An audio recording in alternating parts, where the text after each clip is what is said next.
Welcome to my broadcast. For those who do not know me, my name is Teekwa Scarborough, and I'm a virtual assistant coach who helps new, aspiring, and seasoned virtual assistants to earn consistent monthly income. I take my clients through my unique process, which attracts and retains while increasing revenue. Thank you for joining today. Welcome, welcome, welcome. For those who are joining live, boop, boop, give me a high five and say I'm alive. And for those who are joining on the replay, please type in hashtag replay. Tell me where you're from so I can greet you and welcome you because I love meeting people all around the world. So today's broadcast is day 2, numero dos, on planning for success for your virtual assistant business. So yesterday we talked about the importance of putting the things in place to start planning your virtual assistant business, setting it up for success from the beginning. So we did talk about goals. We talked about visions. I got goals on the mind. Goals. We do need goals too, but we need a vision. Like, what is your vision of your business? What is that dream business that you always dreamed of having? I know that when I was little, I used to have a journal and I used to write in it all the time. I used to write about everything. And when you get used to writing everything out, believe me, things start coming to fruition. Okay? That's how I got my promotions on my job. Other than me just doing what I had to do, went to school, learning all the technical skills that I needed in order for me to do my job efficiently and effectively. You have to put it in writing, make the vision plain. And that's what you're going to do. Make the vision plain for your business. And by doing that, you could do it via the notebook, a pad, type it out on the computer. Make your vision plain for your business. What do you see your business as? What do you want to do in your business? What type of services do you want to provide? What type of clients you want to serve? If you want to hire anyone, and that's what we call a business plan. Business plan is the best thing that you want to do at the beginning. Don't be like me and start a business without a plan because you will go loco. Yes, you're so excited about your business, but you didn't write anything down. You didn't plan anything. You have it all up in the head. And I had it all up in my head. I was so excited about my business because I was like, I know what I want.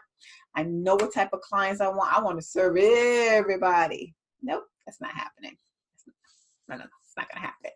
But anyway, you do need that business plan because you want to plan your short-term goals, your long-term goals. You want to know the finance, set up the finance, like how much money you're putting towards your business, how much money you have to put towards your business, research that you're going to do for the business, the market. You want to check the market for a virtual assistant and the type of virtual assistant that you want. It's just so many things that you got to go in a business plan, but we discussed it on the last broadcast, and I put the link up above if you want to see the broadcast from yesterday.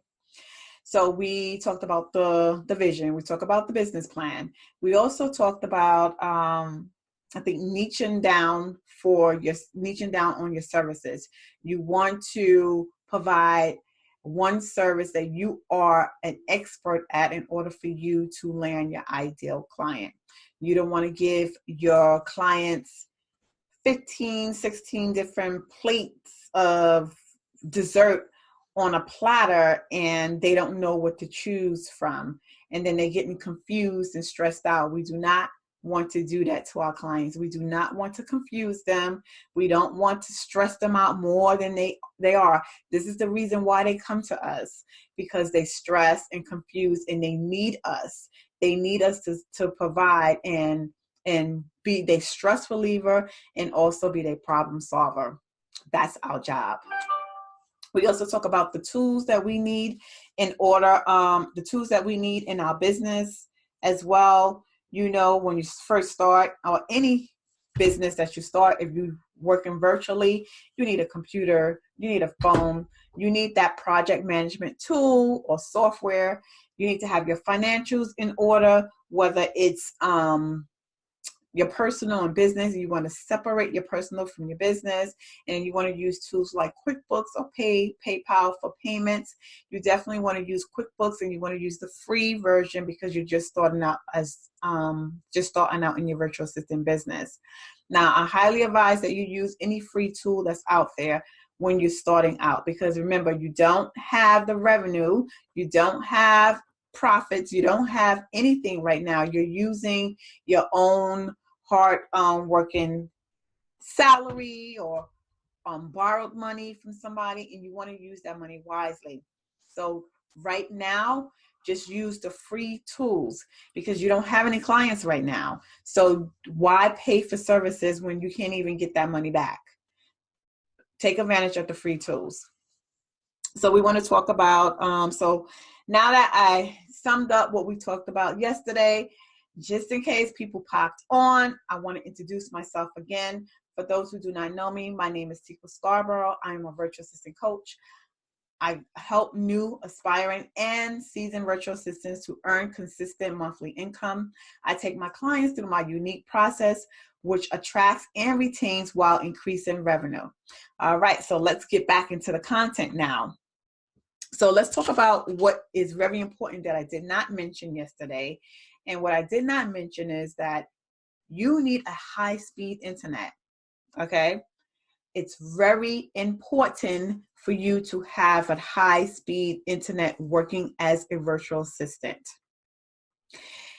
because you have business owners who do heavy lives like I'm doing now. You have people who do lives, and you have to download videos. You have spreadsheets and documents and webinars and things that you have to do in order to help your client. You have to have high-speed internet. They are depending on you to get these things done, to get the projects completed in a timely manner. So having that high-speed internet is very important. It's a must-have. It's no negotiation. It's a must-have.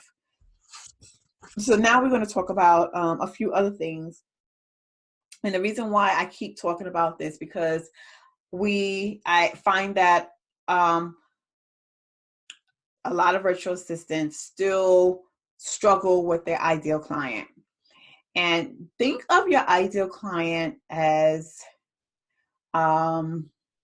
mirroring you. Look at yourself in the mirror and say to yourself what type of client you want to work with. Who's my ideal client? What are your values? We have to think about what we value, the things that we like, the things that we don't like, the type of people that you know will pay for your services. You don't want just a client. You want your ideal client. Your ideal client is going to pay for your services. A client is going to try to get you to dumb down on your prices. Okay, so this is why it's very important. Doesn't matter if you're a virtual assistant or any other business owner, everyone should have an ideal client. Okay, so you have to know your ideal client intimately. Okay, when I say intimately, that means that ideal client exercise, it's no joke. Ask some of my clients, okay? If any of them are on here, ask them, okay? They dreaded that exercise. It's a very long exercise, but it's worth it. And when you go through the exercise, you have to be in a very quiet area. If you want to go to the park where it's quiet, go to the library, wait till your kids and your husband is out, or you go into your office, close the door, and just tell your family don't Don't come in there for like an hour or two because, you know, you're working. Work on that ideal client, because that is the key thing that you want to do when you have your virtual assistant business. And the reason why I'm saying this, because you need to have that when you set up your virtual assistant business. You need to know that when you start marketing to get clients.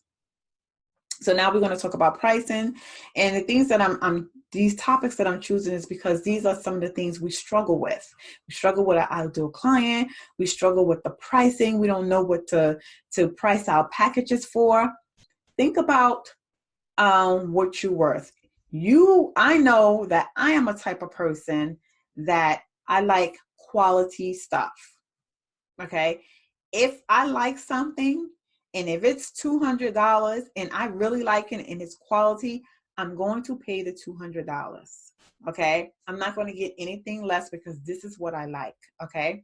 Your ideal client is going to pay for what they like. They are not going to have a problem paying for your services. So stop. Don't be afraid to charge what you're worth.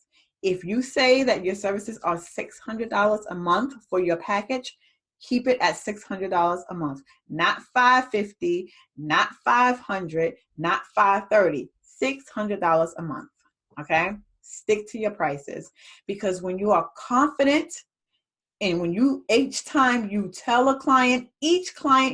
whether they say no, I don't care how many times they say no, each time they say no, you're going to build on a layer, and you're going to get more confident about saying $600. You know, if they don't want to pay that, okay, well, when you're ready to hire me as your virtual assistant, I'll still be here. My price will still be the same, $600. Okay. So a lot of people, so we struggle with that. So now let's talk about the pricing.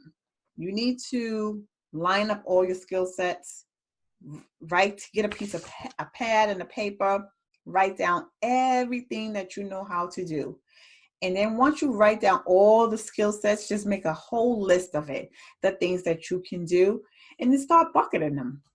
Put them in buckets. For executive support, the skills that you need to serve somebody for executive support. Technical support, put all the skills for technical support. Everything else, you put it in the bucket. And then when you do that, you can probably make about 6 packages out of that. Okay, depending on what your clients needs. You can also have it where it's like a la carte, where they have this, but you have all these other services that they can choose from. Okay, this is the package that I want, but I want to add some add-ons. Boop, boop, boop. And then that's additional cost to those add-ons. But like I said, not to confuse you, make sure that you have very few services when you're first starting out as a virtual assistant, because you don't want to confuse anyone with your services. Okay, you don't want to confuse them, you don't want to stress them out. So now let's talk about contracts. Contracts is very important for us to have. Okay, it protects you and it protects your client. Okay, think of your contract as a prenuptial agreement. Like anyone who's getting married and then you want to protect your assets, your money, your smoney, and stuff like that, you're going to ask your significant other to sign a prenup. All right. So that lays out to like, this stays with me. The house stays with me. The car stays with me. You can take your clothes now. Okay, so the contract is a binding contract, whereas you're going to lay everything out professionally, the dates, the time, the term of the contract, whether it's a 6-month contract, a year contract. And then you want to also put in your services in that contract. Whatever you discuss and whatever services that you are providing your client, make sure you lay it out in the contract. So you just never know what may happen. You said that you was going to offer this and you didn't do this. It's in the contract for everything that you both discuss, because now your client is forced to look at everything and read everything in that contract and they signing it and they're agreeing to everything that's in that contract. But of course, deliver on the contract, please. Deliver on everything that you say. Be the man and woman of your word and over deliver. Okay. And in that contract, you can tweak it and customize it how you want to customize it. You also want to put in late fees. If there's a certain time of the month that you collect the fees or whatever, you want to make sure that late fees are in there. Termination fees, or if they terminate at a certain time, they have to pay a percentage or whatever. Or if they go over the hours in the package, then they will have to pay, say, for example, $25 an hour for additional hours outside the contract. Outside the monthly package. However you want to do it, just make sure that you discuss that with your client and then also put it in writing as well. And then sign it and boom, you got the contract. Something that's very important as well, once you sign that contract, in that contract, you should have that payment is due upon the signing of the contract. You want to collect your money up front. Just note that. Okay. So those are the things that I wanted to talk about today about planning your business for success. There's just so many other things that I would love to talk to you about. But if you are ready to start your virtual assistant business, even if you are a seasoned virtual assistant, I am a virtual assistant coach. So you can book your branding strategy session with me. And that's a full hour with me, whereas we are going to get down to business and get the things done that the needs that need to be done in your business in that hour-long branding strategy call. If you are someone who is just starting out, and I do have a complimentary branding strategy session chat that is complimentary for 30 minutes. So you can schedule that. Go to Teekwa.com in order for you to sign up for me to book your appointment with me, or you can use the booking tool right above this broadcast. I will also put the link below for you to get to my website. And you can visit my website at Teekwa.com. That is Teekwa.com, Teekwa. I hope that you enjoyed these 2 days of planning your business for success, setting it up for success. It's very important for you to do that. And I'm going to end this broadcast by saying, be blessed, be encouraged, don't give up. You can do it. If I can do it, you can do it. Have a blessed day, and I'll talk to you later. Bye.